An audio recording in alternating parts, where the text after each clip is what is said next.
Hello. Hello. Be welcome, Mike, Sam, Francini, Lorenzo, Brienne.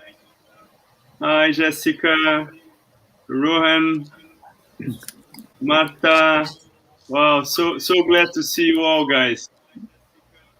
I guess we're going to start. We're having problems in streaming to Facebook, so we're gonna stream to YouTube, and then later on we're gonna catch up with Facebook. Maybe I have some words to say in English and then Portuguese, and then I'm going to come back to English for us to start our colloquium, okay? What about Italian? What about Italian? Oh, no, not Italian, not Italian. Non parlo. Non parlo italiano. Okay, so we're going to do that. Please, Sophia, if you could just keep the camera. Okay, so I guess it's recording. It's all right. Well, anyways, good morning for those that are in the morning. Good morning for those that are in the afternoon. Good afternoon for those that are in the afternoon, and good evening for those that are in the evening. One of the challenges of this colloquium was putting together scholars from different time zones in different parts of the world. I guess it's 7 a.m. there in Hawaii, Mike, and it's 7 p.m. in Rome, Lorenzo, and we are here in Brazil 2 p.m. in most parts of Brazil. So before proceeding to the initial remarks, I'd like to share some information with the Brazilian audience in Portuguese. Bom dia a todos e a todas. É um prazer contar com a audiência de vocês aqui neste colóquio. Eu gostaria de brevemente agradecer o apoio institucional do Programa de Pós-Graduação em Ciência Política da UFRGS para a realização desse evento, no nome do seu coordenador, o professor Fabiano Engelmann. Eu queria agradecer também ao Instituto de Filosofia e Ciências Humanas da Universidade pelo apoio para a gente fazer esse streaming. Agradecer, então, em nome do professor Hélio Alves, que é o nosso diretor, e queria aproveitar essa oportunidade para dar algumas instruções sobre como serão os nossos trabalhos hoje. O evento está sendo transmitido ao vivo via YouTube. A gente está tendo alguns problemas para transmiti-lo no Facebook, mas em breve o streaming do Facebook vai começar. Nas caixas de comentário que vocês vão encontrar, tanto no Facebook quanto no YouTube, vocês vão encontrar um link do formulário de presença para aqueles que estão nos assistindo agora ao vivo. Eu peço que vocês, por favor, preencham esse formulário para que a gente possa emitir certificados de participação depois para todos os participantes, inclusive para aqueles que já se inscreveram previamente. A gente teve mais de 100 inscrições para este evento, então eu peço que vocês tenham cuidado e façam isso. O evento ele foi pensado, e começou a ser pensado, na verdade, no ano passado, quando eu recebi um convite dos editores da revista Debates, que também são membros aqui do Programa de Pós-Graduação em Ciência Política da UFRGS, para organizar um número especial da revista. Então, eu queria agradecer ao Rodrigo Stumpf Gonzalez, ao Marcelo Baqueiro e à Jennifer Lopes Azambuja, que são os editores, pela oportunidade, e convidar todos aqueles que estão nos assistindo a submeterem artigos para esse número especial. O número que vai ser editado, eu vou editá-lo, junto com o Mike Shapiro, e vai ser sobre teoria política, estudos culturais e pós-colonialismo. A chamada para os trabalhos está aberta até o dia 15 de agosto, e vocês vão receber informações sobre essa chamada ao longo da nossa transmissão em imagens que vão ser postadas nos comentários. Eu gostaria de lembrar também que esse debate, gente, é um debate que vai ficar restrito aos participantes, tanto por questões de tempo, quanto por questões da quantidade de pessoas que estão inscritas. Mas se vocês que estão acompanhando essa transmissão quiserem fazer perguntas, por favor, coloquem nos comentários, que a gente tem uma equipe que vai anotar essas perguntas e a gente vai mandar depois para os participantes. E, por último, eu queria lembrar que o colóquio ele é realizado em inglês. A gente sabe das limitações que decorrem disso, de fazer um colóquio em inglês. Por isso que depois do evento a gente vai reunir uma equipe, fazer o processo de legendagem, nós vamos legendar as falas dos participantes e vamos disponibilizar essas falas legendadas em português nas nossas mídias sociais, tá bom? Eu desejo para todos nós um excelente evento. Okay, let's switch to English now. Well, I'd like to thank all the participants for making this colloquium possible. I guess that the spirit of collaboration among us can be measured by the number of different generations that are being part of it. In the first generation, Michael Shapiro, who is the one to blame for our engagement with cultural studies, global politics, and post-colonialism. He taught and keeps teaching all of us. Then the next generation, Sam, Brienne, Marta, Rohan, Lorenzo, Beto, we're all good colleagues during the PhD years, and we all share the same anxieties and challenges of not so young anymore scholars. The third generation is formed by Francine and Jessica, who were undergrad and graduate students of some of us, and now are our colleagues. And there is a fourth generation coming. This one is made of our students, like those who are helping me to organize this colloquium, and a special thanks goes to Mariana, Boris, and Laura, PhD students of our graduate program in political science, and Sofia, Esther, and Gustavo, undergraduate students in the social sciences course. And of course, to those that are watching us from different places in Brazil and abroad. We have people from many different states in Brazil. We're very glad to have that. Well, let me, instead of talking about theoretically inclined things, I'm going to let that to the end of each section. I'd like to conclude my initial remarks with a political statement. There's a growing involvement of international relations scholars with post-colonialism in Brazil, which I see as an opening for the adoption of marginal perspectives. I guess that a very good example is the recent book edited by Áureo Toledo, Perspectivas Postcoloniais e Decoloniais em Relações Internacionais, Post-Colonial and Decolonial Perspectives on International Relations, in which we can find contributions of some of the participants of this colloquium. In this volume, the canons of post-colonial thought, Fanon, Said, Spivak, Césaire, are brilliantly reviewed and presented to the Brazilian audience. This colloquium aims at furthering this opening regarding to political science discipline. It intends to make familiar to a broader audience a critique of two forms of governance that underpin most of the Brazilian political science: the epistemic governance that confers legitimacy only to objectivist approaches to political knowledge, and the colonial governance that accepts political reality the way it is and ends up reproducing that in their analysis. So this is the spirit that unites us all here in our colloquium, and I'd like now to call Mike Shapiro and to offer 15 minutes for Mike to present his paper.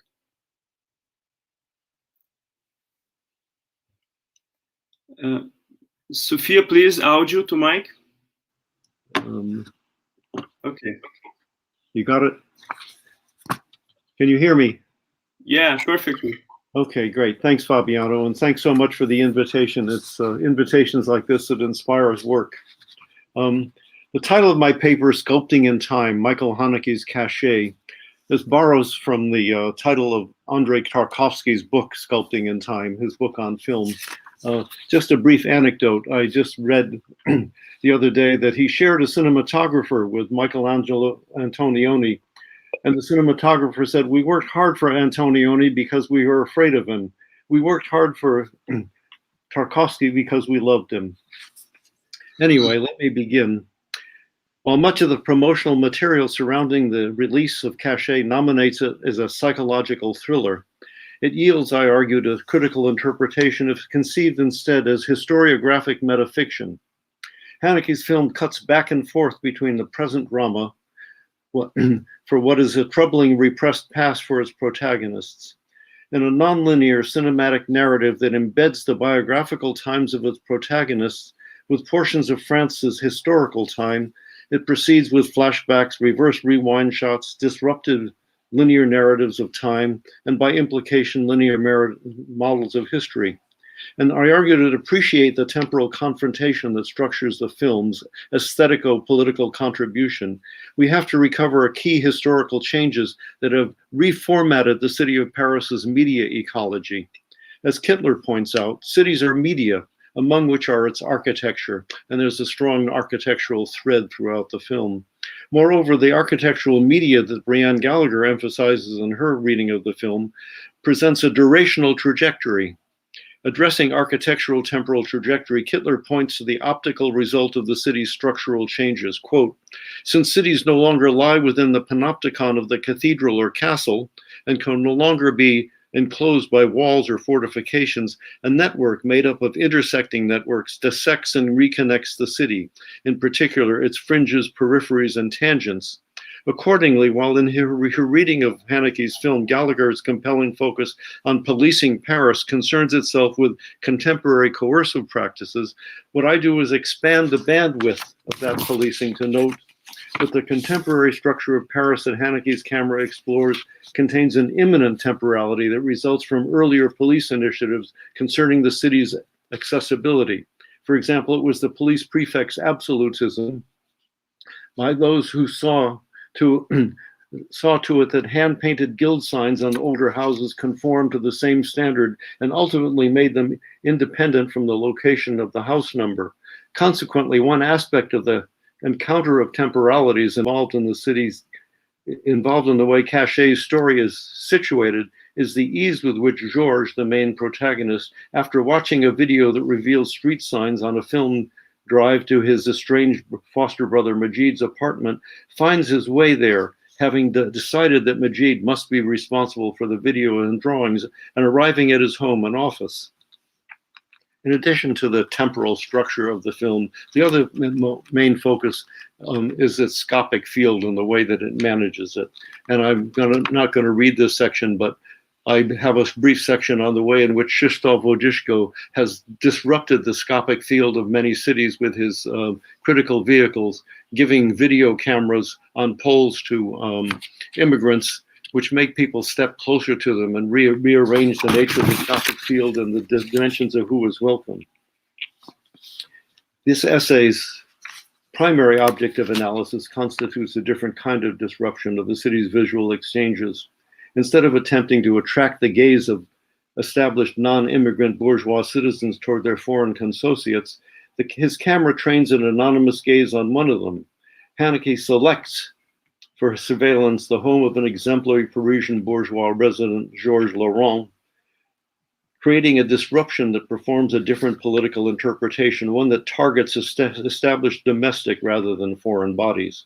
What I want to emphasize is the disturbances that the film enacts. It reverses the post-colonial realization of the imperial gaze, challenging the ethnic hierarchy of a French society within which the identity difference matrix, a result of France's post-colonial immigration flows, is already disturbed. And crucially, with respect to how the film is shot, it produces an unsettling phenomenology of reception by inhibiting the usual identification between viewer and camera focus.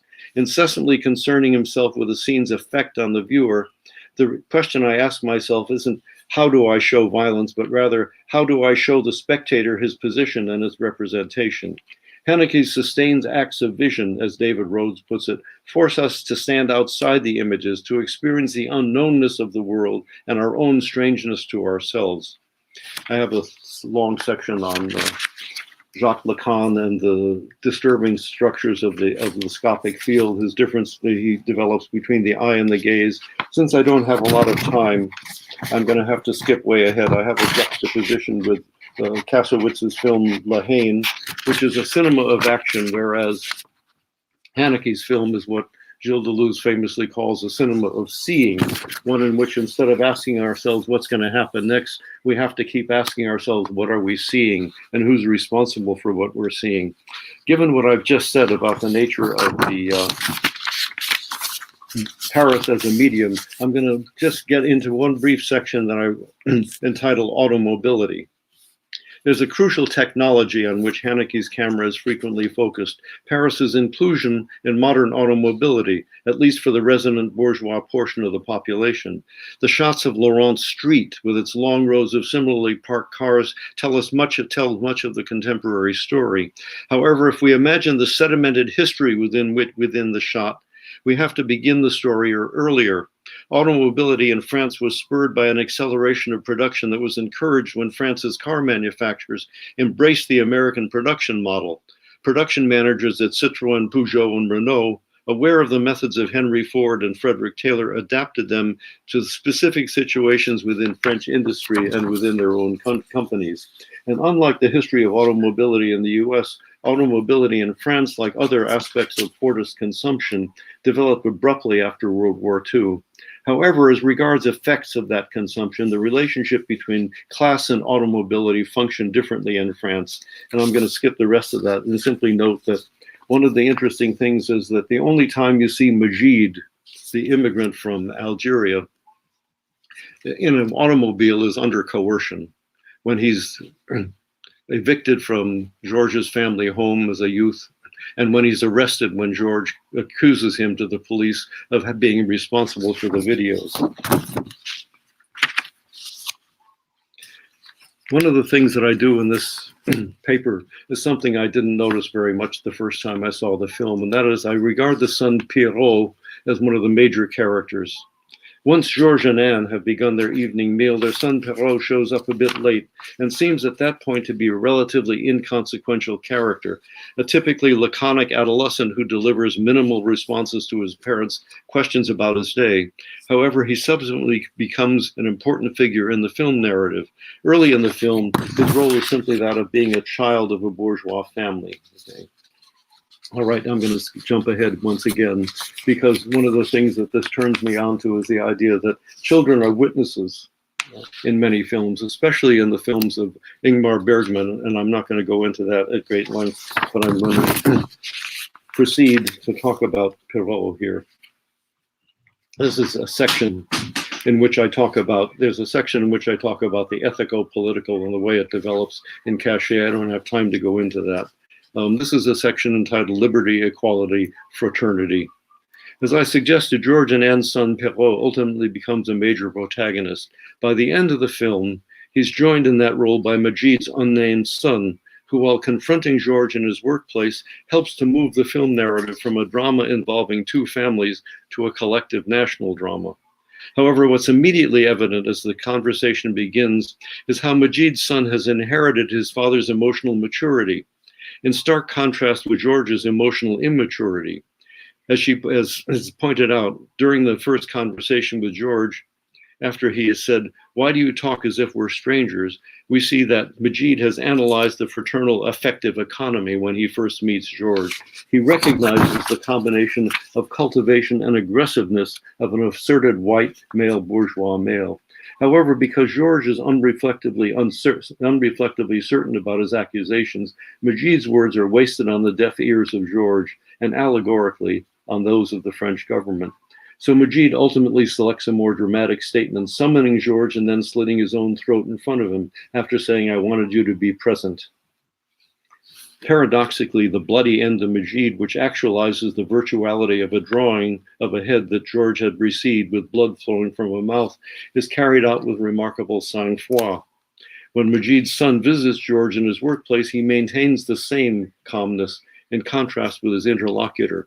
After he has chided George for having deprived his father of an education, an irritable and defensive George, still masking his anxiety with the outward sense of certainty about his conduct that he's maintained with his friends and colleagues, asks as if he's expected to apologize. To that, Majid's son replies, "To whom would you apologize? Me?" Majid's son's question gestures toward the film's allegorical level. He's implying that he is in no position to accept an apology for the treatment not only of his father but also of millions of immigrants. I want to suggest that just as George and Majid are aesthetic subjects whose roles transcend the sundering of their personal potential brotherhood, so are their sons through them. The film gestures toward a restoration of the fraternal bond. Okay, getting into the denouement.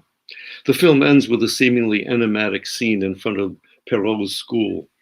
As the credits are run, the viewer can catch a glimpse of the two sons, George and Majid, standing side by side, posed paratactically with neither subordinate to the other.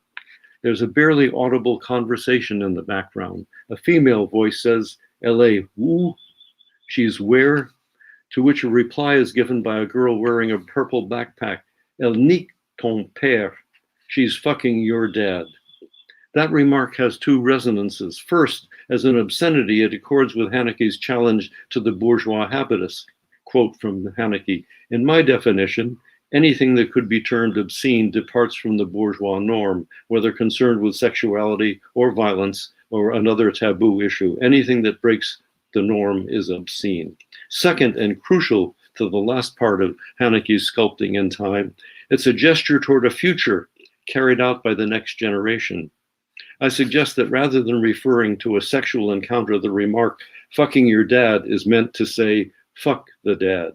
He and his generation are unable to transcend their xenophobia and live up to France's Republican motto, liberty, equality, fraternity. At the end of the film, Haneke's Sculpting in Time is reflected in imagery that implies a grammatical shift toward the subjunctive. Fraternity might yet be, and the future anterior. Fraternity is an impulse that always will have been. And Rancière insight provides a fitting conclusion. Quote, fraternal community is one, he suggests, in the combat against the paternal community by destroying the portrayal of the father, which is the burden of much of the film narrative, which is at the heart of the repetitive representative system. It opens the future of a fraternal humanity. And I'm going to end there.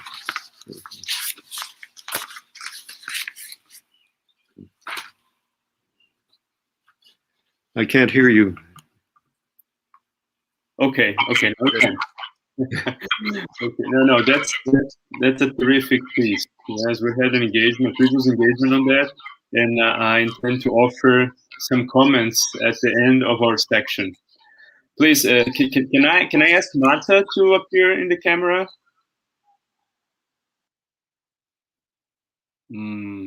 Marta, are you there? Yes. Oi. Okay, Marta Fernandes. Hi. How are you doing? So, Marta, you have 15 minutes to do whatever you want, to share your paper with us, to show images if you want.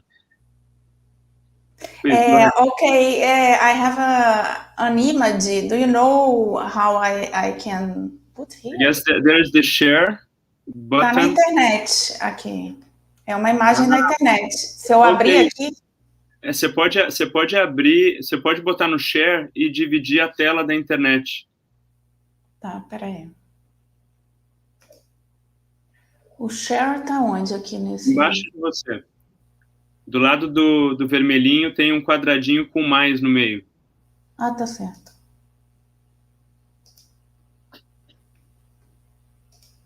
Aí agora você escolhe qual é a imagem que você quer mostrar da internet. Tem ali uma coisa para você mostrar no navegador. Peraí. Foi, não? Ainda não. Você bota no share screen. Aí quando você botar no share screen vai aparecer para você botar o share screen azul de novo. Peraí, rapidinho, tá dando. Apareceu, escolhe com quem quer compartilhar.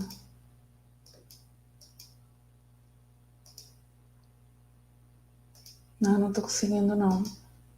Você quer botar no peraí, rapidinho. Acho que sim. Foi? Vamos ver, vamos esperar um pouquinho, que demora um pouquinho. Você pode me tirar já, Sofia. Acho que foi. Ok. So, thank you very much, Fabiano, for organizing this seminar. It's nice to see Mike, Sam, and many other friends here. So I will start my presentation. While Rio de Janeiro's annual Samba Parade in Sambódromo might be the most iconic carnival celebration in the world, during Carnival, there are other artistic and cultural expressions across the city, as the bate-bolas. The bate-bolas organized themselves in groups, mainly of youth men from the peripheries of Rio, who get together for Carnival and tour the city together. This is an image of an inverted mask that the Brazilian team of Global Grace Project, Global Gender and Cultures of Equality Project, took to an exhibition organized by the project. We inverted the mask precisely with the intention of disturbing the colonial museological gaze and its willingness to know. Since at least 70 years ago, masks like these are weared every year during the Carnival of Rio de Janeiro by groups constituted mainly of men known as bate-bolas or clovis from the English word clown in the peripheries of Rio de Janeiro. These men live in poor and marginalized zones of the city and survive through subaltern jobs. They are drivers, construction workers, concierges, waiters, and garbage men.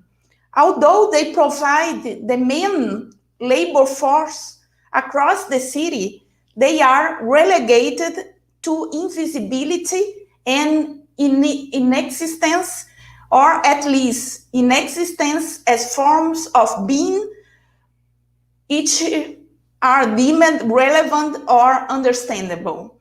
They feel this invisibility in their everyday lives.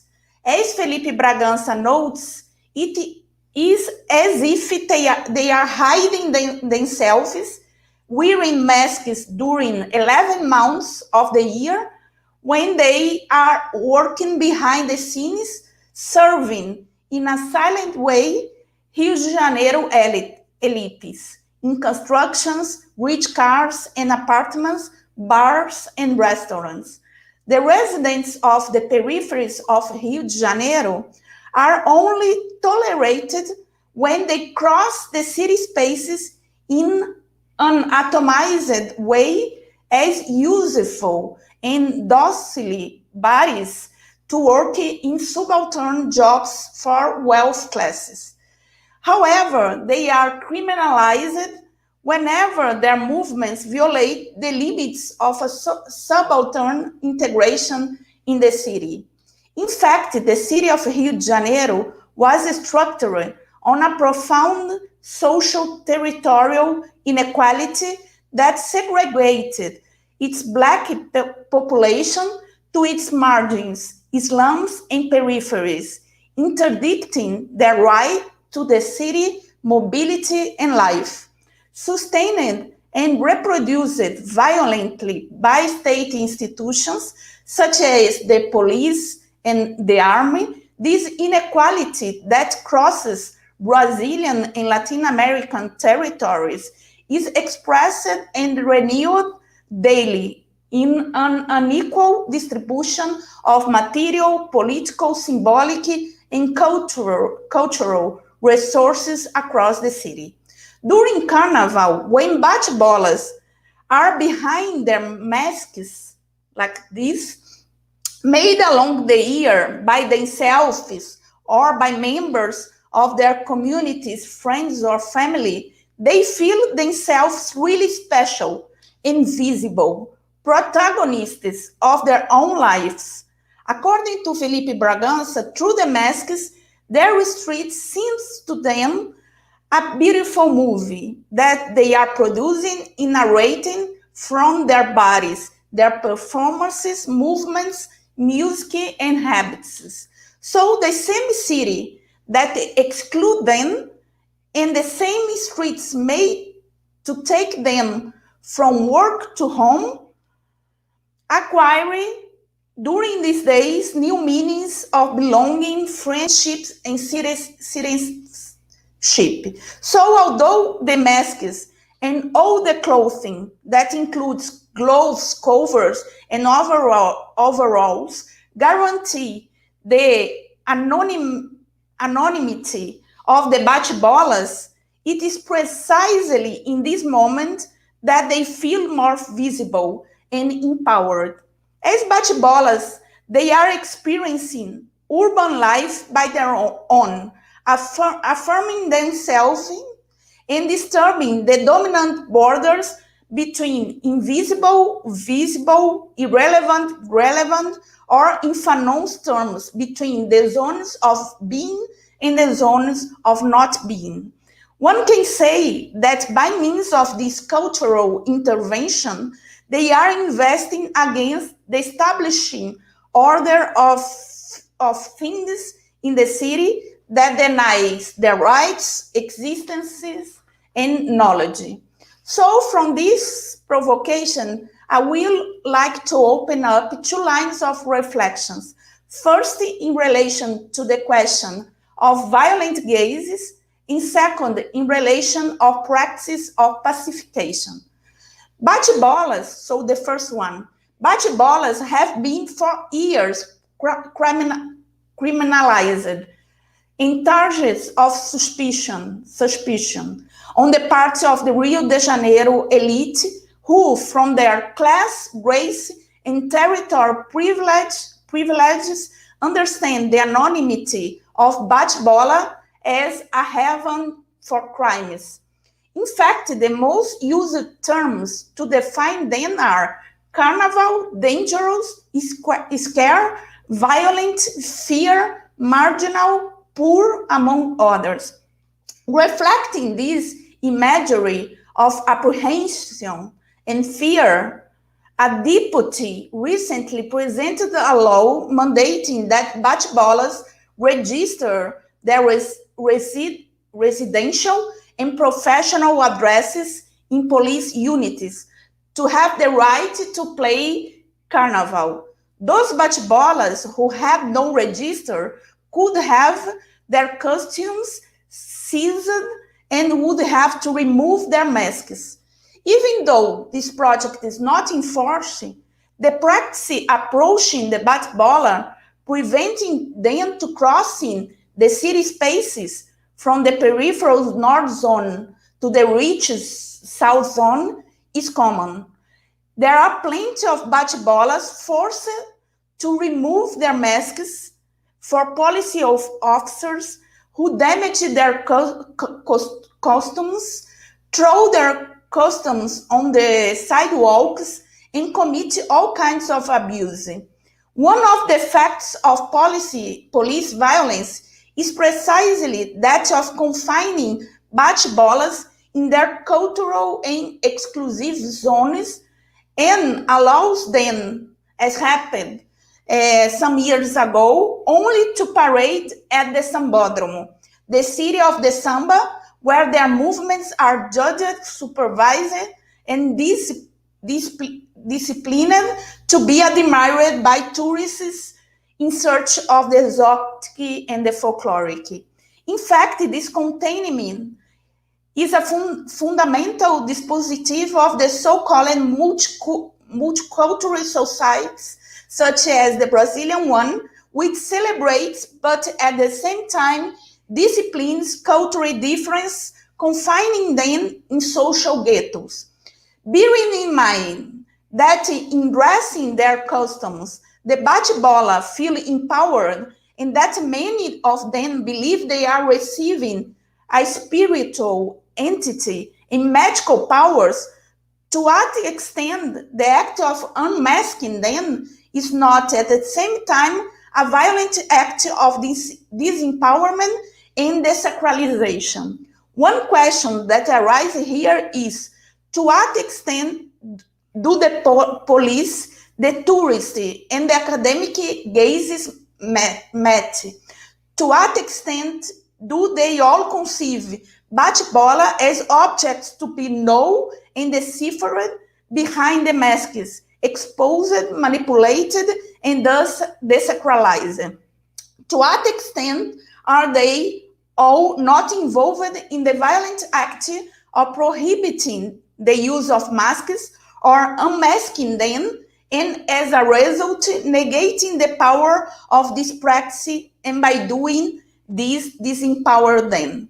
By insisting on their practice, the bate-bolas are simultaneously claiming the right not to be silenced, but also not to be completely translated, or in the terms of Glissant, the right to opacity. And their their willingness to let what the mysterious remain just that. I searched the visibility claimed by subjects who are made invisible on a daily basis is not to be confused with the transparency, because as J. Mombasa puts it, transparency does not protect subaltern subjects. Therefore, the resistance of bate-bola occurs in the affirmation of the right to see without being seen, and in their ambiguity.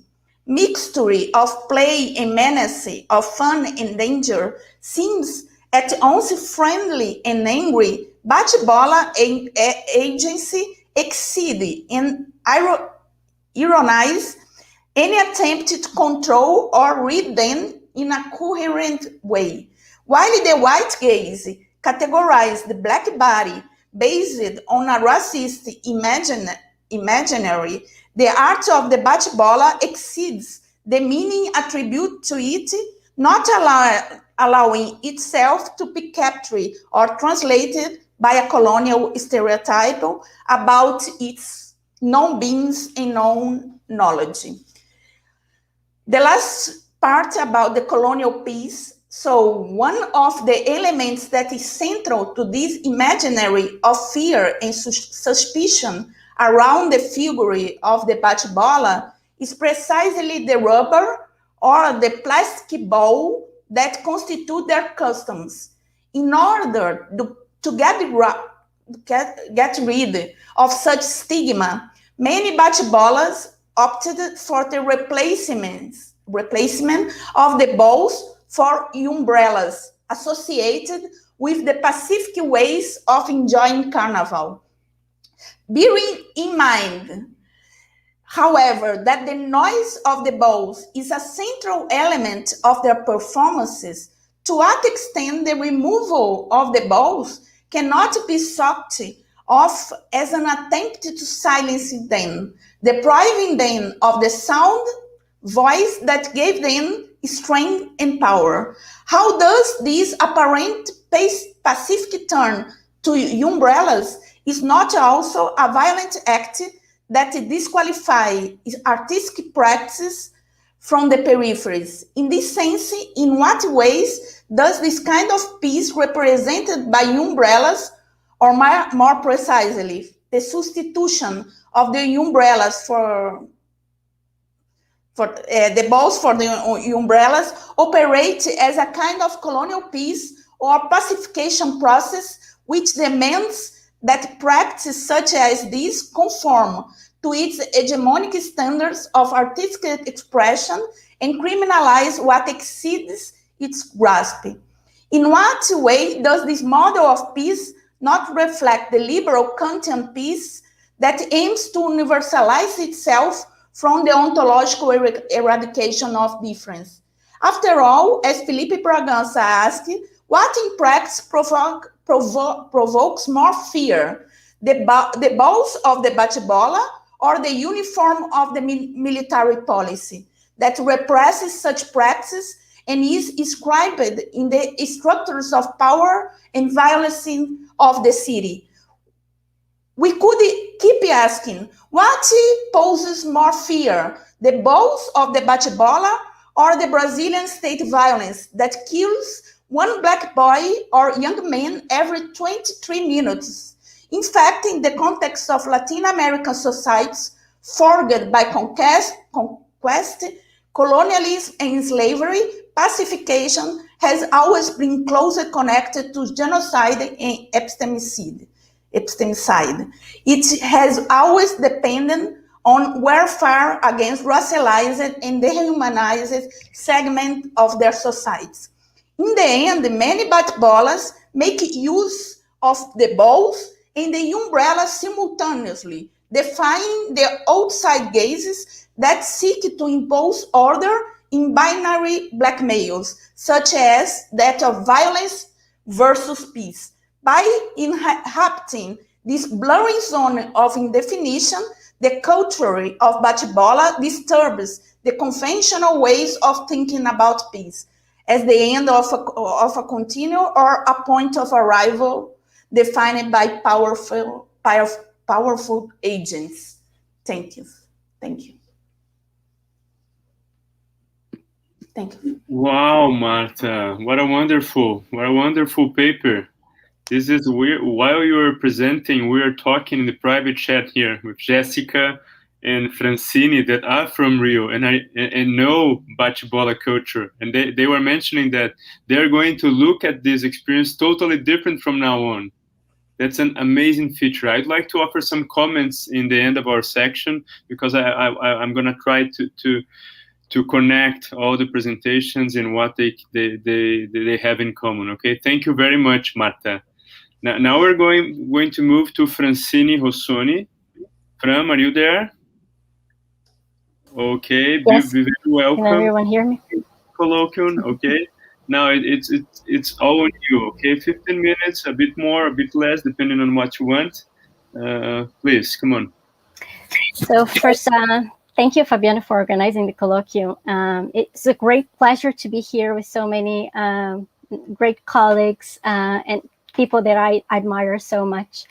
And so thank you all for being here this morning, afternoon, and evening. My contribution to this conversation that I'm calling the culture of time and the horizons of futurity starts with the following problematization. Contributions from post-colonial and decolonial thinkers to global politics have primarily focused on unraveling geo-historical processes through which some groups have been racialized and subordinated by others, but also on the legacies of colonization to this day. And what I find is that there is perhaps less movement towards a more explicit investigation of how dominant imaginaries of a future remains white and colonized.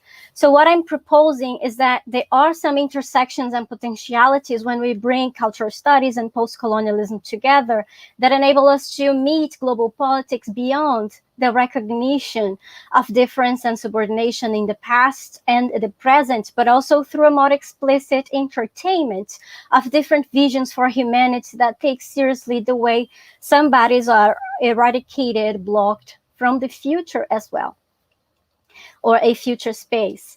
So I could phrase my initial assumption in the following way: challenging the exclusion, marginalizations, and eradication of people from the systematic imaging, imagining, and mapping of the future is as important in the struggle towards decolonization as challenging the exclusion, marginalization, and eradication of some groups from territories and narratives about the past. Basically, this study, it aims to further a decolonizing agenda by exploring and challenging habitual perceptions of the future. Arjuna Padurai, Indian American anthropologist, well known as a theorist of global studies, he suggests that even in culture studies, the missing piece is a systematic effort to understand how cultural systems frame the good life as a landscape of discernible ends and of practical paths to the achievement of these ends. And a useful conceptualization offered by him is one of the future as a cultural fact. This is suggested in contrast to dominant tendencies in these studies, in culture studies, anthropology, and other fields, of focusing on studying societies of the past or the force of custom, memory, all shaped by some kind of lens of the of pastness, of what has been, what's still reproduced. So Padurai is not implying that all cultural systems do abide to notions of linear temporalities and a future that comes next. But he's calling our attention to the fact that most cultural systems do in one way or another invest in energy in social reproduction, or at least like in keep existing. And there are ways through which certain cultural manifestations or representations can be revealing of obstacles imposed upon certain groups to this process of imagining their existence as ongoing. So the question, particularly when we bring it to the realm of global politics, is one of how we perceive the continuation and change, or perceived continuation and change, and what images or representations have been included or excluded in dominant notions of a stable global political reality that shapes dominant projections into a future time. So my engagement with this idea becomes more concrete with my exploration, or it's very initial exploration at the moment, with three movements that are committed to reimagine the future as a way to overcome representations of victimhood or inferiority attached to past experiences. So this particular manifestations translated into what has been called Afrofuturism, indigenous futurism, and queer futurism are relevant for anyone who would like to understand the way absence from representations of the future are felt as existential threats, and how art, including science fiction in these examples, have opened up a space where racialized and gender bodies have found their way back to becoming somehow visible in an imaged or imagined tomorrow. For the sake of time in this presentation, I'll bring you two examples only. So I don't have the images here, but I can describe briefly. So Ayoda Mola's work in Afrofuturism and Scavenati's work in indigenous futurism, those are the ones that I'm going to mention here. So they both have a number of initiatives and projects, but I focus on the Afronaut's journey from Ayo and the Abetek Island, the Aboriginal island from Scavenati. Ayo explains that he dressed as an Afronaut, and the Afronaut included an astronaut kind of gear and a colorful backpack and helmet, along with devices he brought from the future to confront the misrepresentation of people of the African descent. So he performed as Dr. Tani Mowo in various places, but mainly in African American communities. And the Afronaut, he traveled to these communities as an anthropologist from the future with the intention of understanding his past and displaying a possible representation of the future for peoples of this current time space, as he puts it.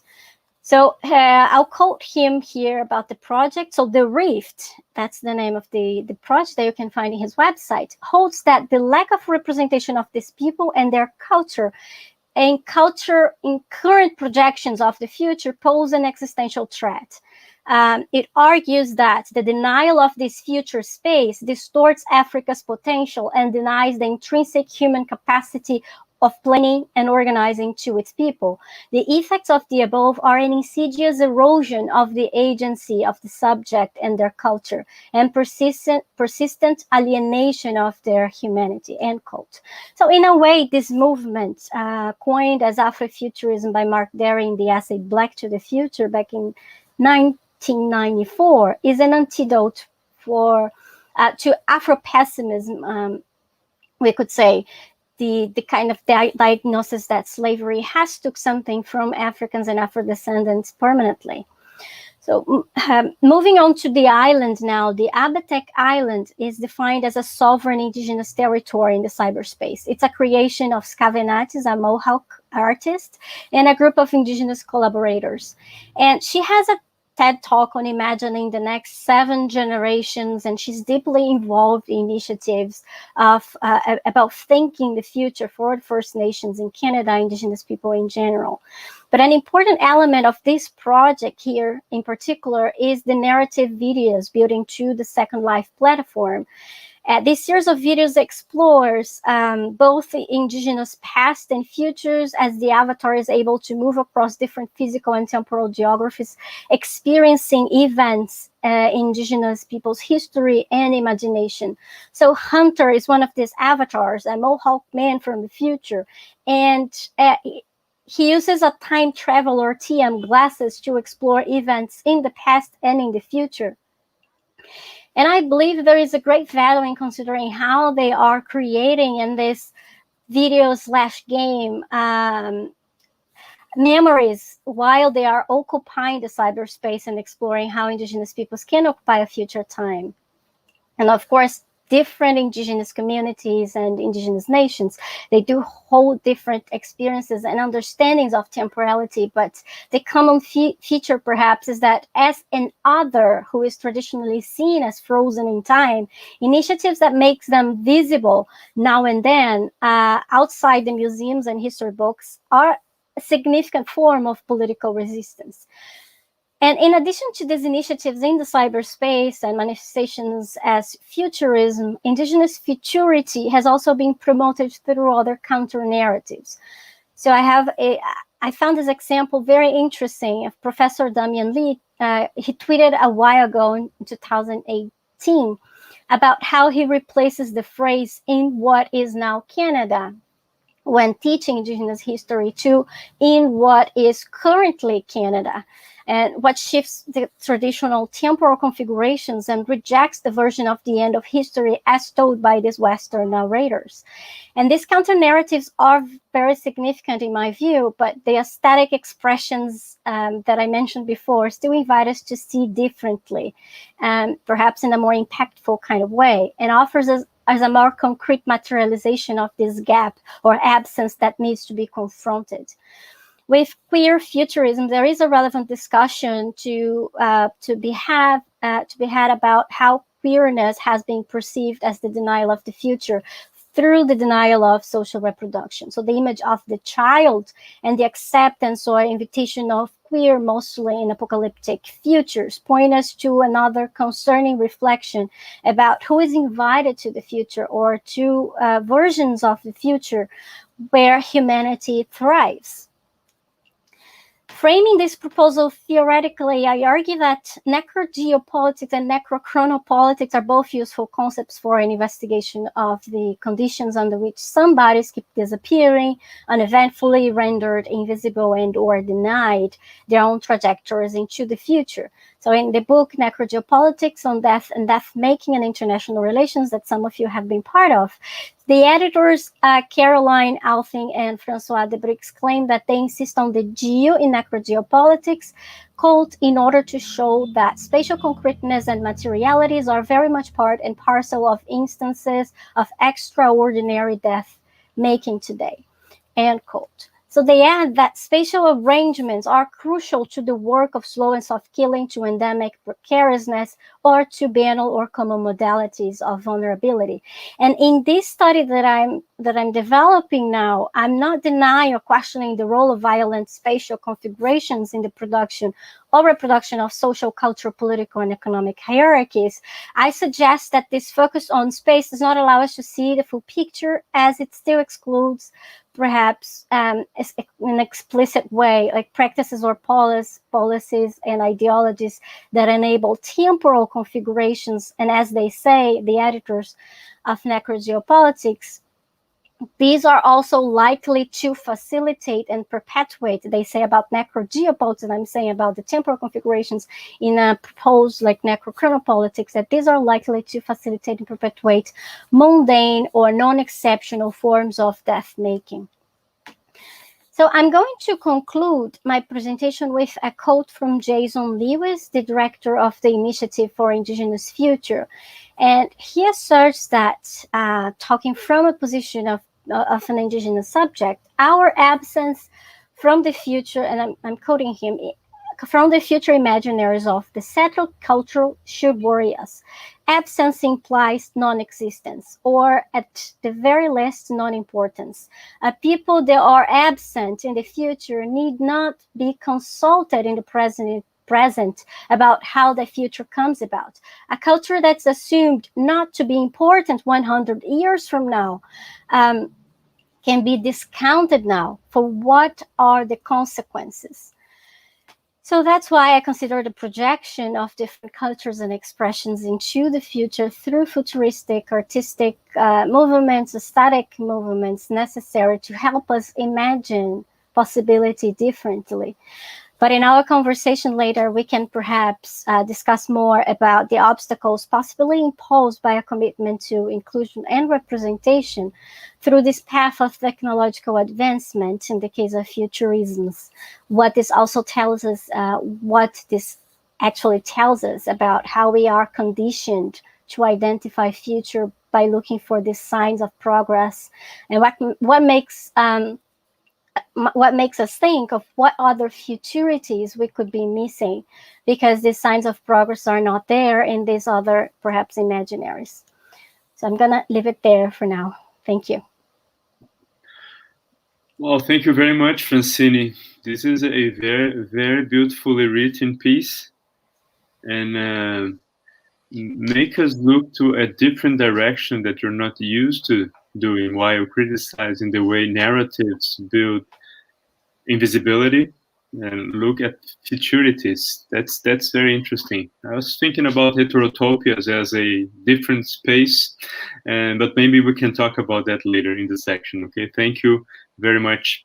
Now I'd like to invite Lorenzo Rinelli from Temple University Rome to offer his thoughts. Please, Lorenzo, you have the floor for 15 minutes. If you can extend a bit, you can. Okay, no problem if you want.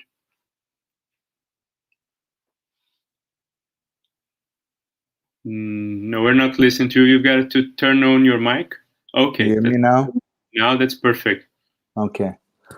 I'll try to share some slide with you guys today. So, mucho obrigado to invite me. I'm so happy to see all of us here.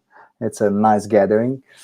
And today, more than a paper, I'm going to present a sort of a draft of a new research, an idea I had a few months ago and I've been developing. It's getting huge. So this is more like asking for suggestion in which direction I should stream the research.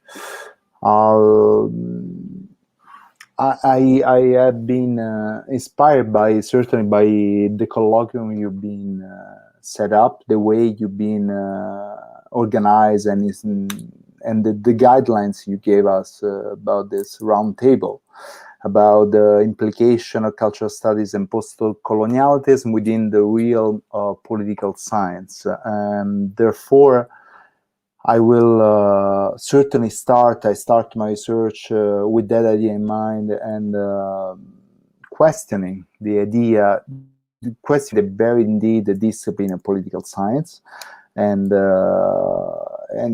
what kind of new direction we can take with that in mind. I will start with a few slides I'll share with you. Share screen.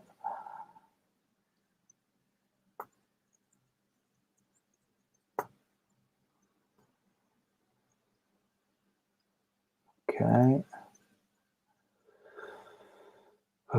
To see your screen, yes. I want to see my screen. No.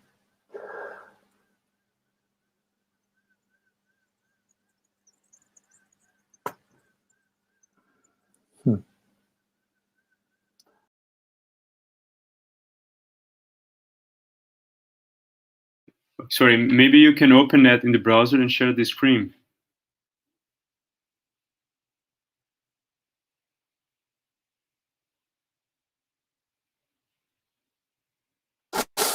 Did you leave the studio by mistake? Well, I just left 1 second. Okay, I went to the bathroom back. I didn't tell you before. Okay, please do not push the red button. I know. I didn't. It was the only way to reload the page. Okay. Let me try to share again. Share my screen. Why doesn't allow me Windows screen to share? So the Windows screen. Okay. I guess it might be open in a browser and then you share, or maybe in your.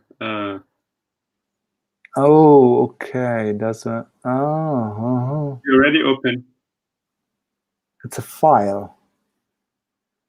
Okay, maybe try to open. No, entire screen. Let's try the entire screen. Let's do this. Do you see my screen now? Not yet. Let's wait. It takes some moments sometimes.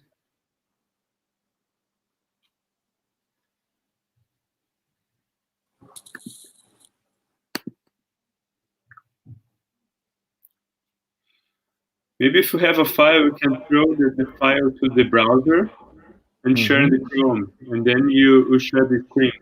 If there are images, I guess it's going to work. Yeah, I have a PDF. Wait one second. Or maybe the PDF work also. The Chrome opens PDFs. Try to open a new window, throw the PDF to the Chrome's address, and Okay. then Here we okay. go. Here we go. This is the PDF. Okay. And let's go back.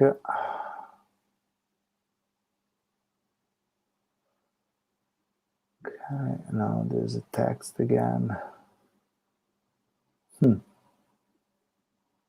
Here. Okay. Here we go. You see it? Oh yeah, now it's coming. Okay, perfect. Can I move the? Now, do you see it better? Playing a slideshow. It was now I'm not seeing anything, but before. Okay. Now. Okay. Yeah. Let's leave it like this. Okay. If I change page, you see the change of the page. I guess Sophia can remove both of us just to let the presentation and here. Both of us, Sophia, me and Lorenzo, please. Okay, perfect.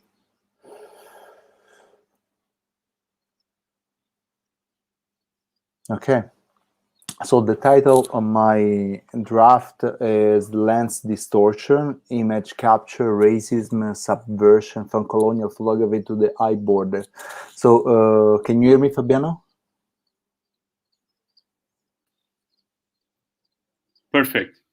Can you hear me?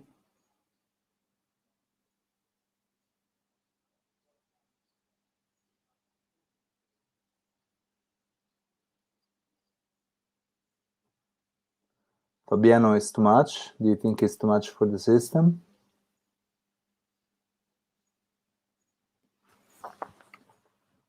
Put me back in the, okay, Lorenzo, we are listening It's to too you. heavy. I think it's too heavy. No, that's okay. It's working. We can hear you and we can see the presentation. Okay. Just Keep go going. on. Okay, If you have any problem, type on the chat. Okay. Okay, because perfect. I cannot hear your voice sometimes. Okay, perfect. Go ahead. I'm gonna type there, but that's okay. Va bene. Vale.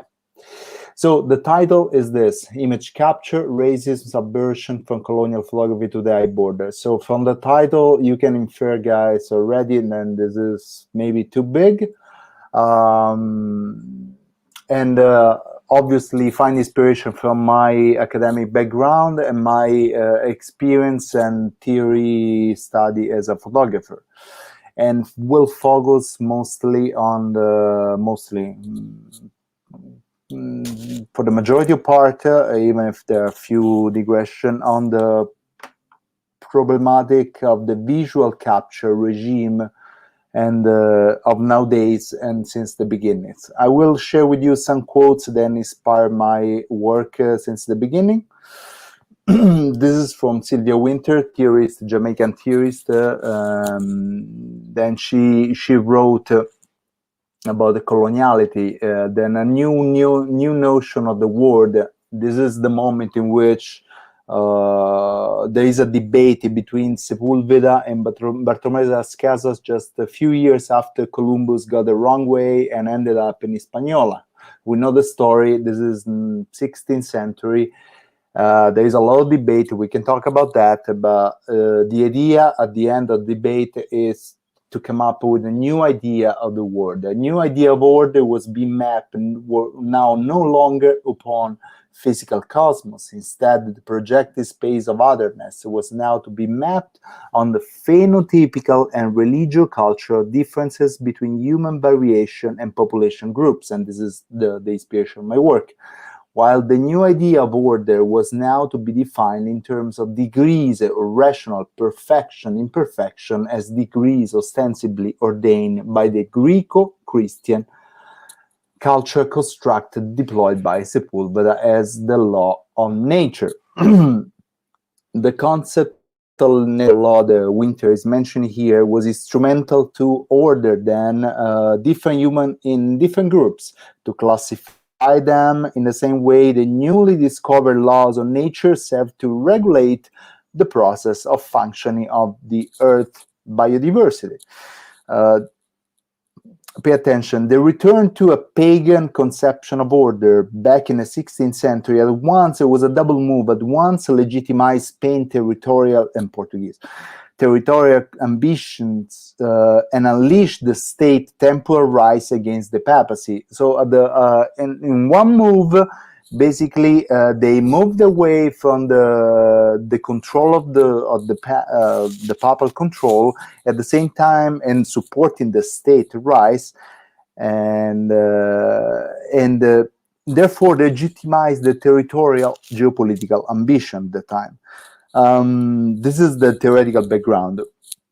The evident differences, visible, the one that were visible, the one that Frantz Fanon called the prison of his body, visible to everyone, were translated in a natural law that justified the natural slavery connotation of indigenous peoples. We know that Sepulveda at that time justified the exploitation, genocide, by going back to Aristotle's idea of slave of nature, slave per nature, natural slave, or the way you want. Here we encounter the seeds of the visual regime that is amplified by the use of optical instruments starting in the 19th century until today. So this is the seed. Then this seed has bloomed in the 19th century with colonial empires and in the introduction, that's the most important thing, introduction of new technology, the camera, into the imperial order. Therefore, my short intervention is reflecting in general upon the impact of facial recognition technology, of contemporary facial recognition technology on population management, specifically, because of my expertise, on European migration management.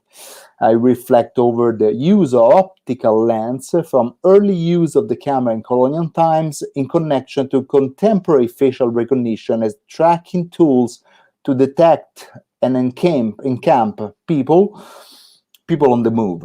I contend that this archaeological methodology with an aesthetic sensibility allows to reveal how contemporary disciplinary techniques of image capture are produced by a complex relation of power and knowledge framed within the same biometric logic of truth-seeking that marked the European colonial domination. No matter how post, and this is a quote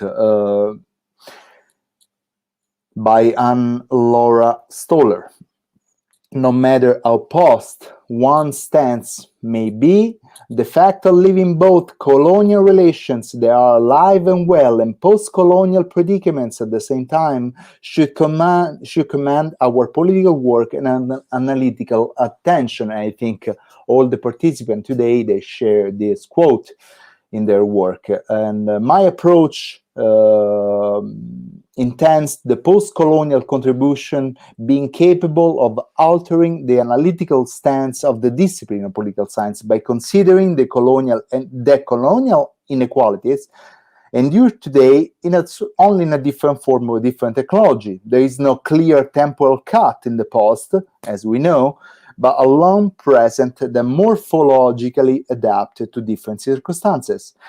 As with the idea of post-colonial, the role of visual technology to monitor, to survey, to classify, and eventually discipline target population cannot be relegated to the past. It is very much the preoccupation of scholars who want to critically engage contemporary biopolitical practice to scrutinize the mobilization of biometric technologies in a multitude of implication of scope. This should be the preoccupation of many scholars, and it is. The literature in this field is proliferating as I speak every day.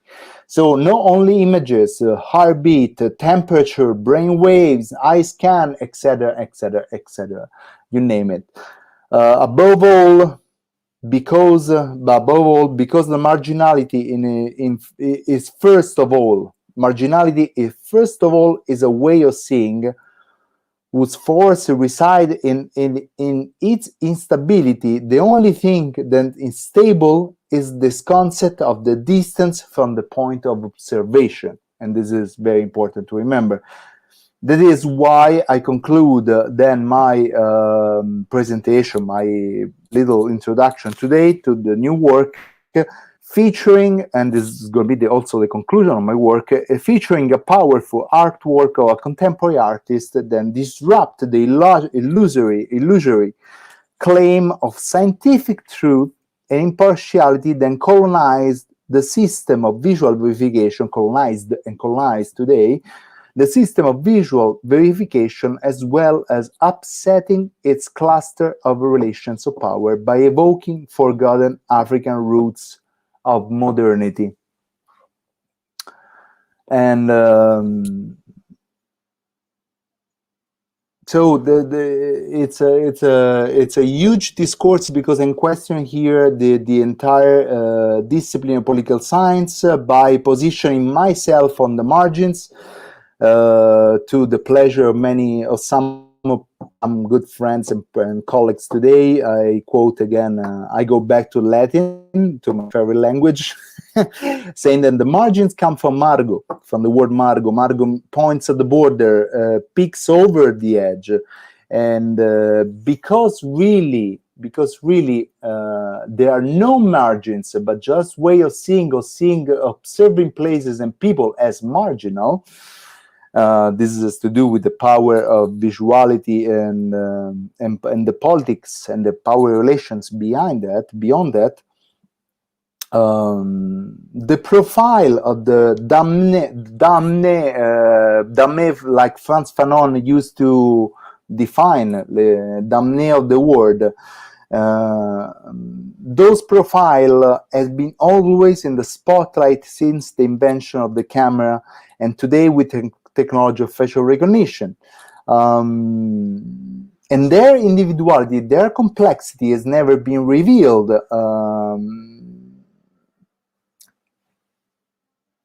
Then the face has become a mask that does not protect but criminalizes and marginalizes, as we have learned by looking at photographic archives of the past and mugshot of the present. I will show you some images. So I will go. So I start questioning the discipline, saying that there is a double absence. It's also kind of interesting. Then I thought about double absence in political science in terms of migration, because Abdelmalek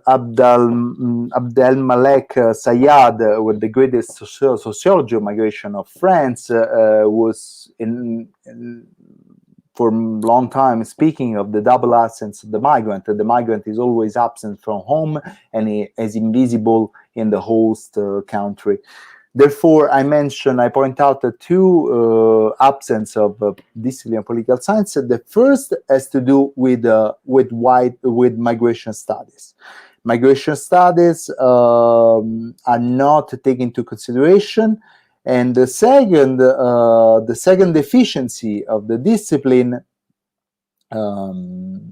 is the way migration study, when it's included, when it's taken into consideration, the geopolitical and econometric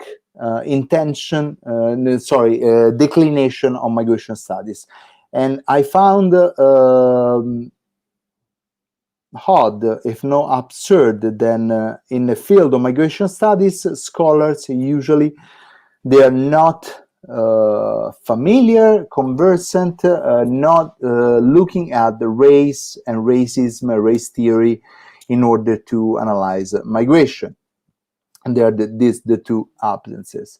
Before going on, I will show you some images. First of all, you need to understand how I will take into consideration the European Union, the management of the European Union, the management of migration, and the way the European Union, recipient of Nobel Prize in 2012 of Peace Nobel Prize, has been since the EU was awarded a Nobel Peace Prize in 2012, the militarization of its border has been widening with a steady tempo in terms of depth and orbit, boosting the border and migration management budget to the point that the European Union just launched, irony of the name, the European Peace Facility, which facilitate and will allow the regional bloc to provide training, equipment, weapons to non-European forces. This is epochal. This is the first time the European Union is doing this, and the result of this, we are witnessing this every day, this relationship, which I have analyzed elsewhere in depth. But anyway, this quote from Sheila Patel introduced this section. She asked, referring to the British Empire in Kenya, India, how many ways you can clone an empire? How do you dice a people, digit by digit? They will introduce the importance of technologies in the expansion and control of population. This is the element I mentioned briefly now. Two projects, high border and low border. Different one, and I don't mention all the other ones. There are so many databases and technology. The main idea behind, for example, the high border CTRL is the speed, the rapidity and speed of border crossing. So this is more about this project on the bottom right is about more speeding up the border crossing, facilitating capitalism interaction while at the same time increasing security. The one on top, row border, we have seen in the last months the application in real time, because Turkey and Frontex of Europe are using fully functional autonomous border robot and unmanned mobile robots, including aerial, water surface, underwater, and ground vehicles. They will incorporate sensors to detect people on the move. Since last year, these drones for surveillance, they are carrying electro-optical cameras. We go back to the visual, thermal imaging cameras, and so-called daylight spotter. That's why I put here this image. This is the opera. There's a great book by Richard Moses, and this in particular is an image of the Camp of Moria, or at least what was the Camp of Moria before asylum seekers burned to the ground, because it was actually the shame of Europe to have a camp like that inside the European Union. He uses, in terms of photography, an interesting technique using thermo-visual camera. So the effect is the same effect than border control management as when detecting migrant. Let's keep going. Here in this section, I jump to specific news, using again as inspiration another quote from Winter, saying that going back to the creation of New Order, then at that time there was set at the non-conscious level an idea of normalcy. She defines this as the invention of the man. The invention of the man, certainly as a Christian, and the universalization of the man. We move into the colonies, the use of camera in the colonies. This photograph will open another section, which is very interesting. Here we have British members of the Royal Army, and here we have the Oba, the king of the Nigerian tribe. What is interesting of this photography is the fact that his face is visible. Now,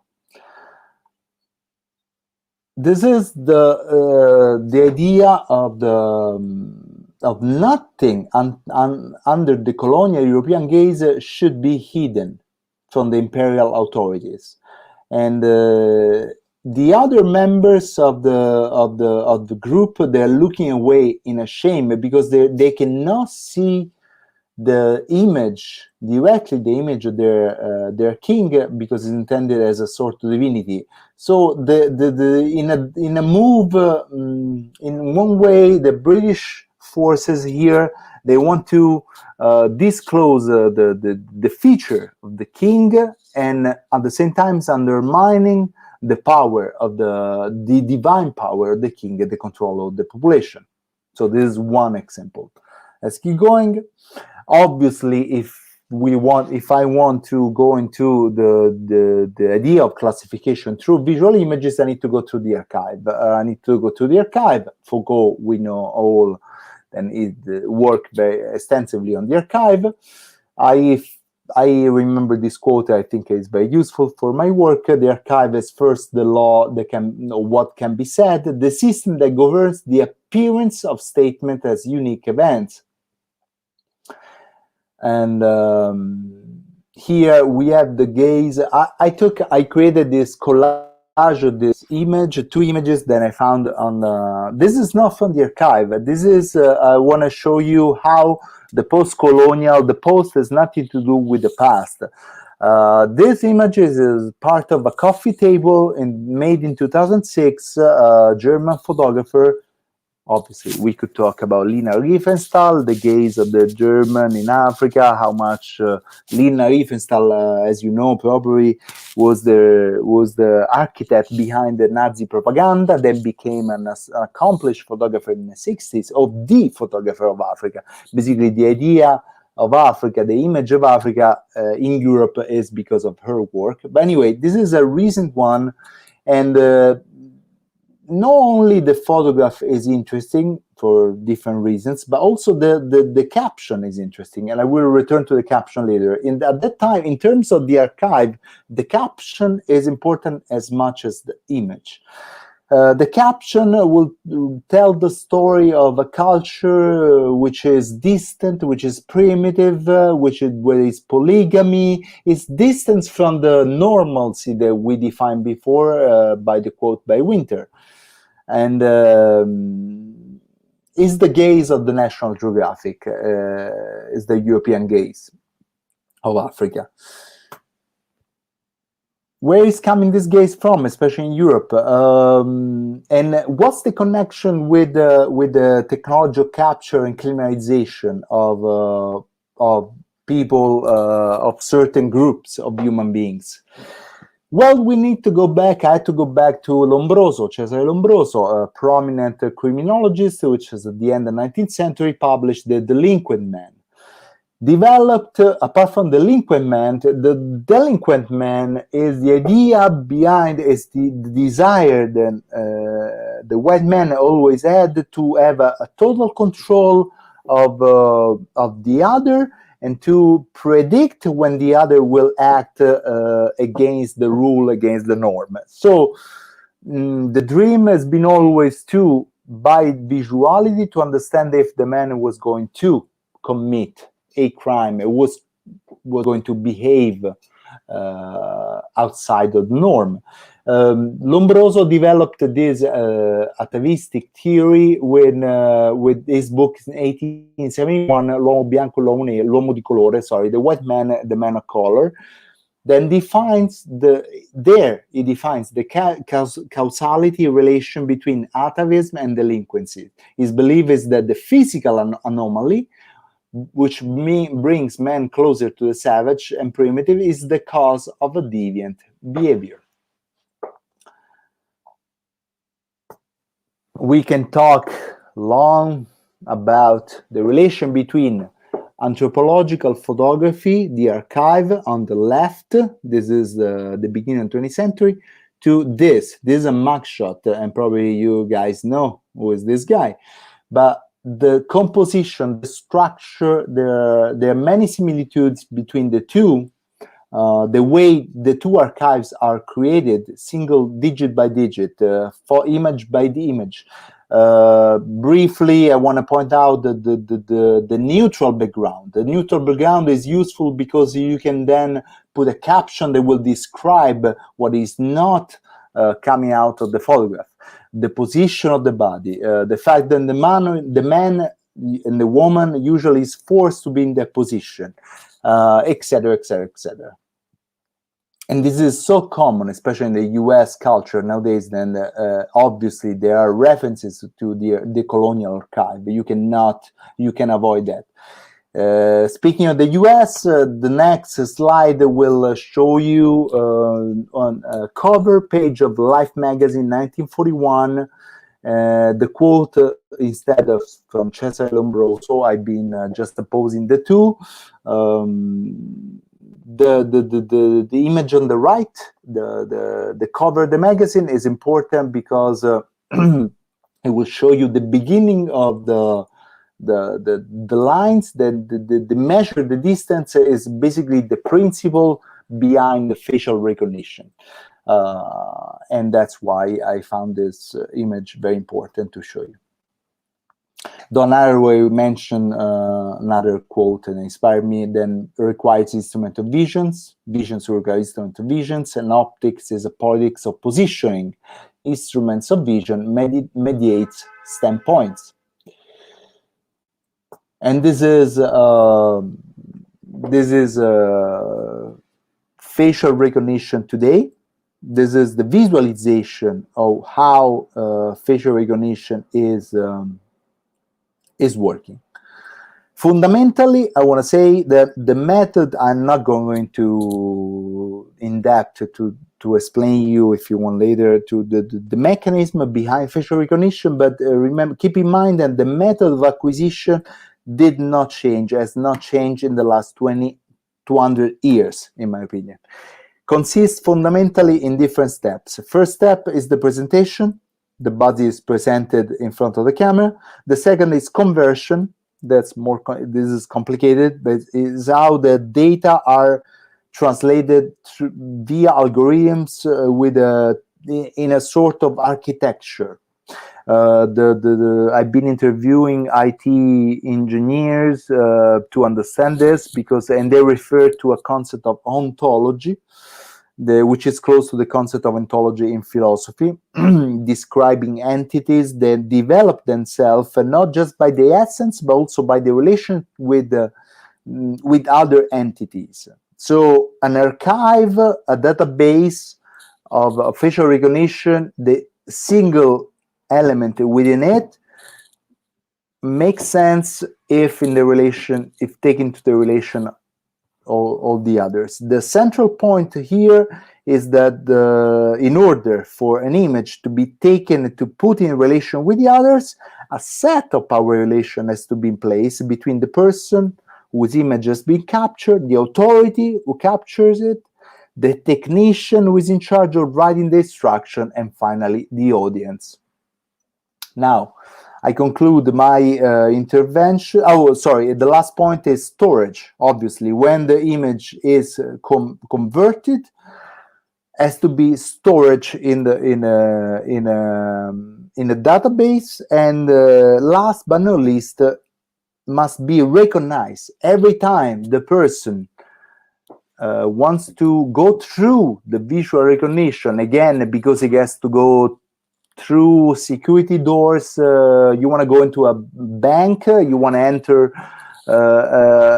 another geography, you need to go through optical borders. Every time the system must recognize you. Recognition comes again from Latin cognosco, conoscere, which is have a knowledge of something, because something or someone has been experienced before. So it must be that knowledge. So we need to question that knowledge. That's my work before with the archive. That knowledge is important because based on that knowledge, the person can enter or not, or capture or not within the system. And speaking of that, obviously, I discussed the concept of the two aspects of recognition, which is hypervisibility and indistinctness of the black body. The black body has been, especially now during the COVID time, hypervisible, but at the same time indistinct. The individuality of the single person is not being on a spotlight. I conclude with contemporary art. Again, this is the first slide that will question the canon of Europe. What you see on the left is the famous Les Demoiselles d'Avignon by Pablo Picasso. Is universally considered the manifesto of Cubism. Probably you don't know, or maybe you know, then Cubism exists thanks to African art on the right. This painting in particular was the inspiration of the artist that we introduced to you. And the sign of the inspiration is here. This representation in a pre-cubist form is this from Akusai. This is the dream of the fisherman wife. The octopus is here. So in a way, we can say that Picasso, if this painting represents the canon of Europe and again support the universality of Europe in a visual art, we can deconstruct that and say then this it was possible because Asian and African culture contributed to that. And this is the inspiration of the artist I will present to you today. Is Rajunko Pug. Then we know it's a good friend, is a brilliant artist. I've been in conversation for many years now. And this is a work that she's doing in Rome, for example.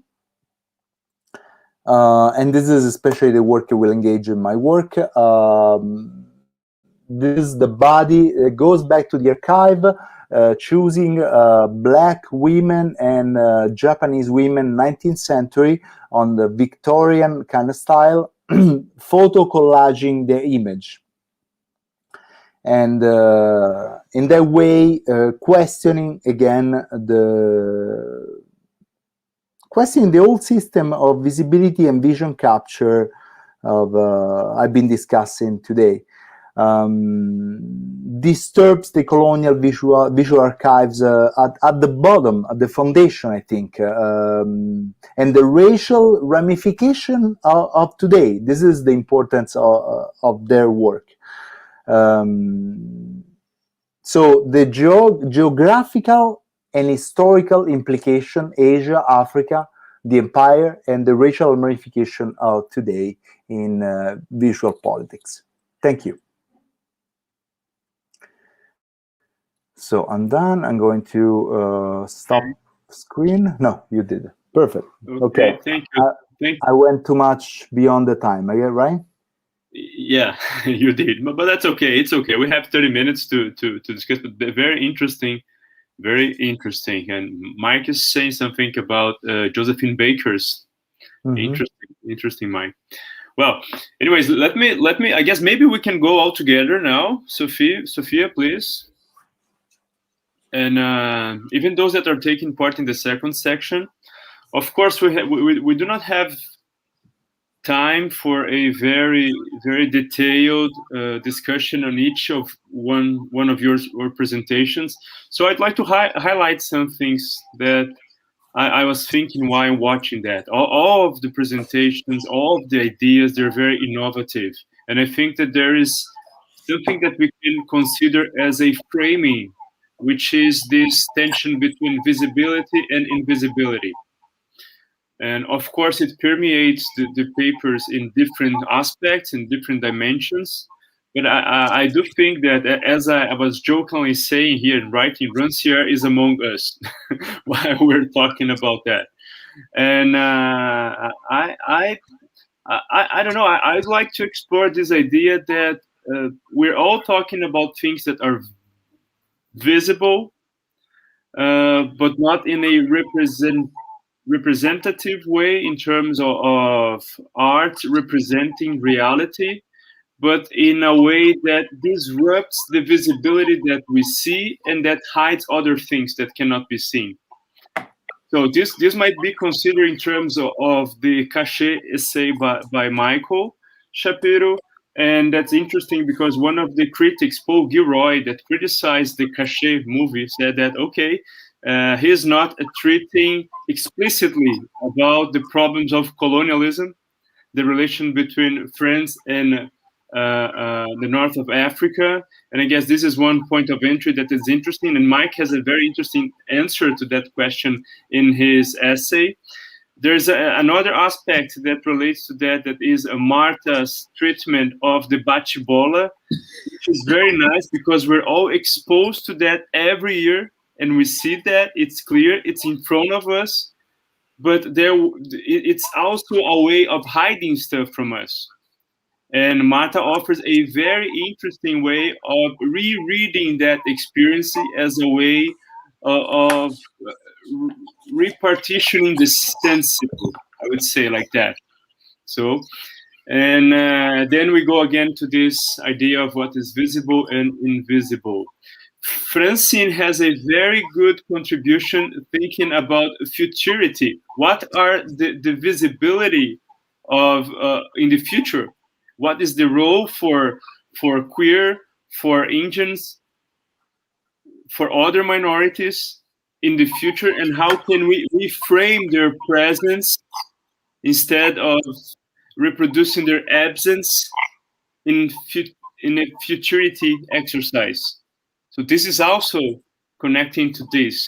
And Lorenzo makes very explicit that technology for mapping, which is explicit, can be used to hide, can be used to reproduce violence. And usually is done by, that's the way it works. So this might be a tension. Of course, it's very, all the contributions are very good, are very diverse, are very rich in their own. But I was trying to think in a point of entry that then we can speculate. I don't know, Mike, if you can start and giving your contribution to all the essays, or maybe explaining about this idea that Gilroy criticized Hynek, and you have a good answer for that.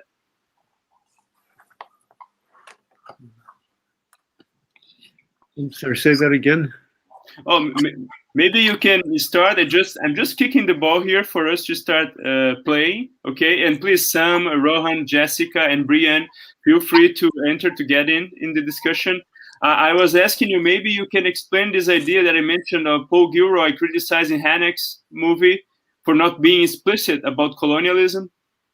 Oh, yeah. Well, one of the quotes I have in there is by Thornton Wilder, who says, the purpose of the arts is not to come to conclusions, but to raise questions.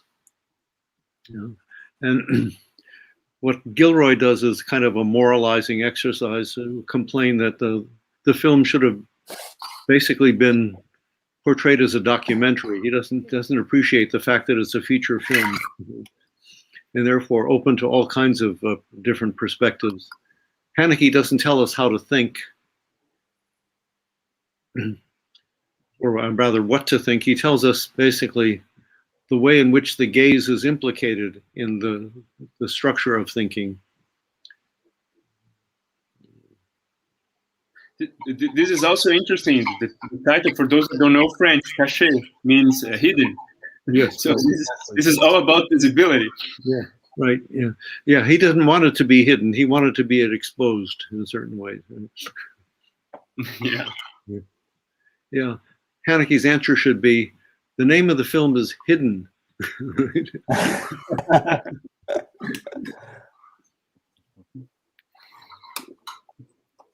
So Marta, Jessica, and Francine, you did experience this bate-bola culture in Rio, didn't you? Can you maybe offer some comment on Marta's reading? So I'll just replicate my comment on our private chat that I saw bate-bolas every year during Carnival when I was a kid, and my brothers even were part of a group. but I would never be able to think about it in this political way and, like recover all this historical record the way Martha did. I'm marveled. I'll never see bate-bolas the same way again. It's just, it's amazing. Like Martha is amazing. That's my comment. So I do have a question, perhaps. I of course, I thought it was fascinating the way Martha is problematizing. So Martha, I don't know if I perhaps missed something in relation to transparency that you mentioned, but I thought it was intriguing because I'm also puzzled by this idea of visibility and invisibility as a trap, and it's part of a different kind of project that I'm also developing, because to the same kind of in different ways, these bodies, as Lorenzo also mentioned, they are hyper visible, but they are indistinguishable. They so there is a difference here between saying that something wants to be exposed and relating visibility to audibility or voice or political significance, and the visibility that we are discussing here in so many instances that were raised in our work. That's visibility related to being out of place, the visibility of exceeding the map, of just being exceeding the cartographies, like the kind of territorialities that are managed in certain ways. So how would you articulate this notion of the transparency? Because when I think visibility and invisibility, I'm trying to figure out here ways in which I can relate visibility and process of invisibilization with like activism. But when I see transparency, that kind of brings me back to an understanding of the white bodies as this much lighter kind of presence. They are kind of the transparent ones, because they are in a way able to dissolve into the structure and to not be perceived. So their movements is almost like free. In contrast to black bodies and the other bodies, they are facing like all the time like visible and invisible barriers to their movement in the city, or like in several different like places that we can talk about it. So I don't know what you mentioned like very briefly transparency. So if you could perhaps like talk more about that, and like perhaps if you also have this understanding of universality of white bodies in a similar way or not. Turn on the mic. Yeah. I don't know if I'm able to answer, but first I'm thinking about the political dispute about visibility and invisibility, much in the sense of Rancière, for example, in the way that through bate-bola culture, they are in some way disputing the borders of the city, and much in line with what Mike said, in the way that Lefebvre, for example, talks about the right of the city. They are claiming the right of the city through bate-bola culture. But at the same way, there is a very good video. I don't know if you know J. Mombassa. J. Mombassa, it's a trans woman that is talking about this dilemma, much informed by Edouard Glissant, the idea of the right of opacity. So what she's talking is that, of course, you cannot,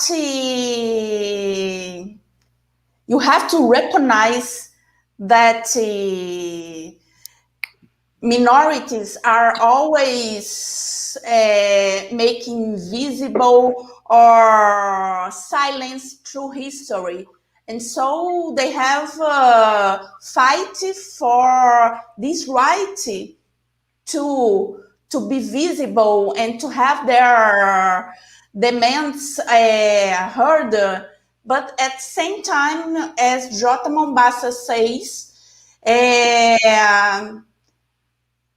it's important to be cautious. I don't know if cautious, not to be so visible, as we know that this visibility always can be used as a control device. So there is this kind of ambiguity that is in one way to be visible, but in the other way have the right to maintain the enigma, to maintain the opacity, not to be translatable. I don't know exactly. Translatable, como é traduzível? Translatable. So I'm thinking also about because I'm in this paper. It's not a paper yet, but in this exercise, I'm thinking about bate-bola. That is a group of boys from the periphery, but you can think also in the Black women in Carnival, for example. Lélia Gonzalez, I don't know if people know, she died, she was a member of the Black movement in Brazil. She was professor here at PUC in Rio. She has an argument saying that Black woman, for example, during Carnival, there is a kind of inversion of roles, and she's adored. She's like a queen of the Carnival.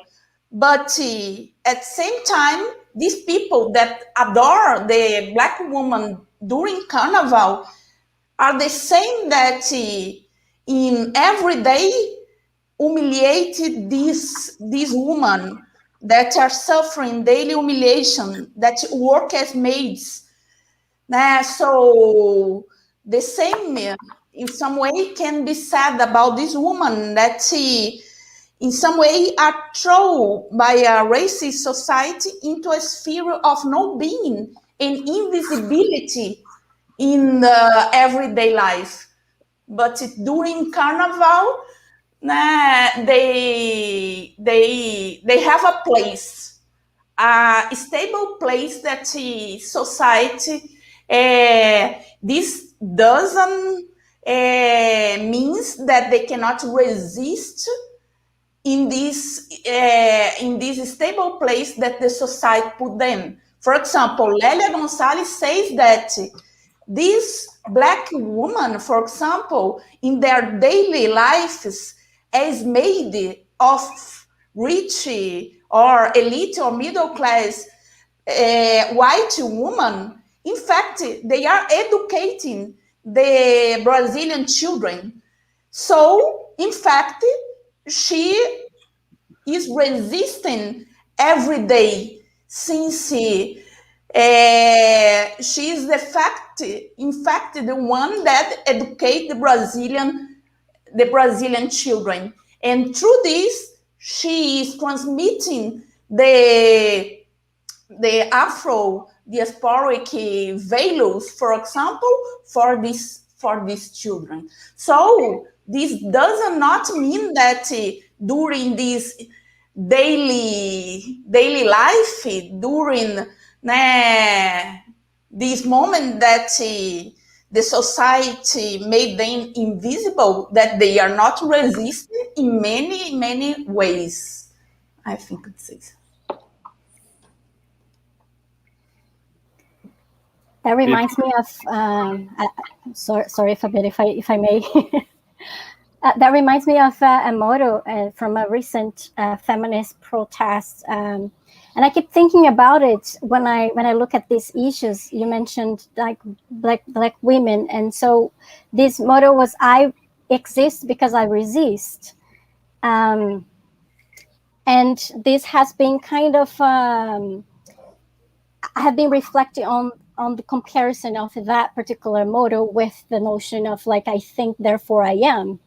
And perhaps like how the proximity of racialized and gendered bodies to the notion of bodies and this kind of visibility that comes with the materiality of their existence in a particular way could be contrasted with the other kinds of existence that's more closely related to rationality, to the kind of like, I think, therefore I am kind of understanding of being.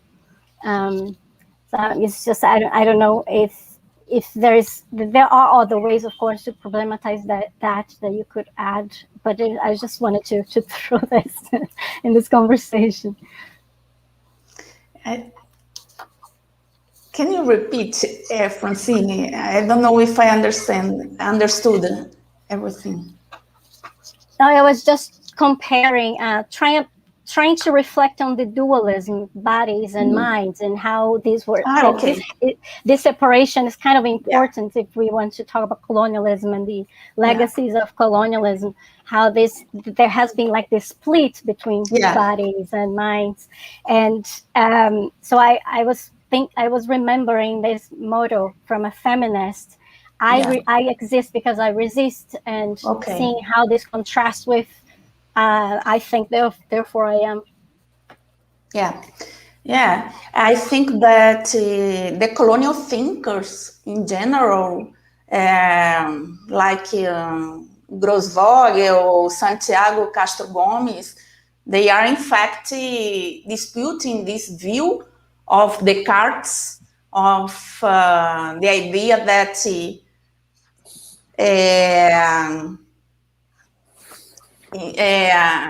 I think, I exist since I think, because what they are saying is that behind the I of the I think there is some specific subject that has a class, that has a gender, that has a race, but that puts itself as the universal subject. And so, in fact, one of the disputes that you are bringing through art, through artistic movements, through cultural movements, is the idea that while you are dancing, while you are singing, you are also theorizing, you are also producing knowledge. So you democratize this exercise of producing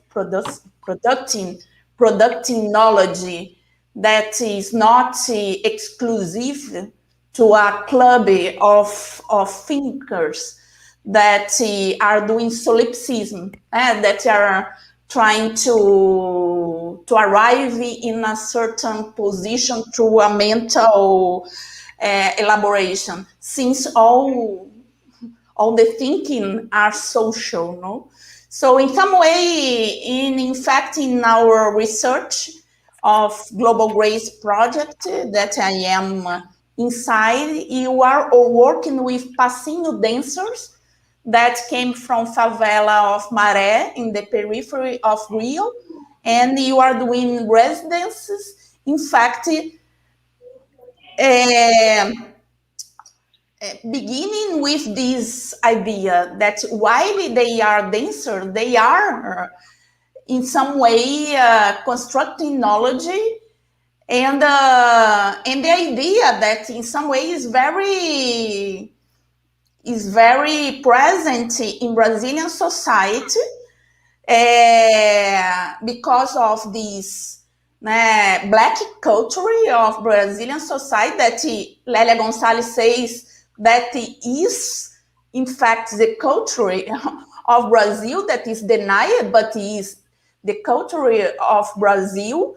You have this idea in, for example, the Afro-Brazilian rituals that you cannot separate the mind and the body. And in fact, the idea that this, you have to see the human being as an integral, I don't know exactly, integral being. So I think that art and culture bring us to this idea that there is not a hierarchy between the mind and the body. And as Eduardo Glizan, for example, says, it's a kind of expression that in some way comes from another culture and is a way of producing knowledge, legitimate knowledge. I think it's this. Wow, very good engagement. I was thinking about materiality and visuality, and of course, I was thinking about this. I guess Rohan has something to offer us in the next section about that. And Chatterjee he uses for doing the post-colonial treatment of India's material and spiritual. But I was also thinking about the way sometimes Deleuze describes Foucault as the one that showed us that there is an arbitrariness in conjoining these two dimensions, what you can say and what you can see in terms of the sayable and the visible. I don't know if there's some connection there, but now I guess we need to finish this first section to have a small break of 15 minutes and go to the second one, because we're going to have Sam, Brianna, Rohan, and Jessica presenting their papers. Okay, can I count on you to be back in 15 minutes? Okay, now we're gonna post here. Please don't leave this section. We're gonna post. Oh, it's already there. Okay, so you need to go to the private chat and click on the link, and then you're gonna open a new section room, and then after you do that, you just close this one we are in. Okay, and then we meet there in 15 minutes. Okay, now you're gonna see a warning just telling that we are in a break time to have coffee, walk around our places because we're confined during the COVID. So we're gonna just have some time of rest. Okay. Thank you very much. See you in the next section.